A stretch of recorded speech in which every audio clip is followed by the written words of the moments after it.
Ayun mga idol, sasagutin ko lamang po yung comment mga idol, no. May nagtanong po doon, no, na ang sabi po is 9 years po daw siya naawol sa military service.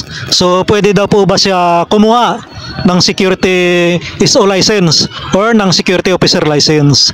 So sa ngayon mga idol, no, good news po mga idol, no, lalong-lalo na po doon sa mga security guard or SG license. Tapos high school graduate. Sa dati po nating batas, no, yung RA 5487, yung high school graduate hindi po pwede kumuha ng SO license. Pero ngayon sa bagong batas mga idol, sa RA 11917, pwede na po kumuha yung high school graduate. So hindi lamang yung mga college graduate yung pwedeng kumuha ng SO license ngayon, no, pwede na rin po yung high school graduate. Pero mga idol, meron pong kaukulang requirements, no. So dapat po 5 years in experience, no, doon sa field. Ibig sabihin dapat nag-head guard ka na, nag-SIC ka na, may experience ka na ng 5 years ng pagiging security.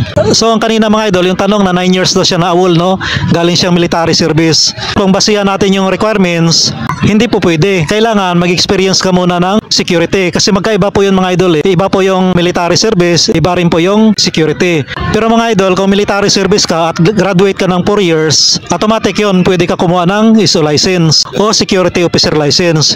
Pero kung high school graduate ka, tapos military service ka, magkaiba po kasi yun. So para sa akin, kailangan mo munang mag 5 years experience sa security field.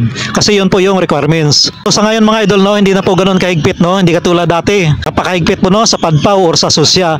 Kahit na ilang years, kahit na 10 years, 15 years, or 20 years man yung experience mo, kung high school graduate ka, hindi ka talaga pwede kumuha ng SO license. Pero ngayon po, no, pwedeng-pwede na po. Basta meron kang 5 years experience. So doon po, no, sa mga high school graduate at gusto ninyong i-upgrade yung inyong mga security license, mas maganda i-upgrade ninyo sa SO license.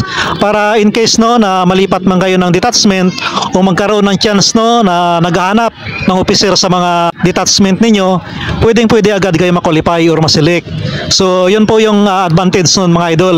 Saka wala naman pong problema, no, kahit na security guard or SG yung posisyon natin, pwede tayong kumuha ng SO license. Hindi naman ibig sabihin, no, na mataas yung pangarap natin or nag-aambisyon tayo.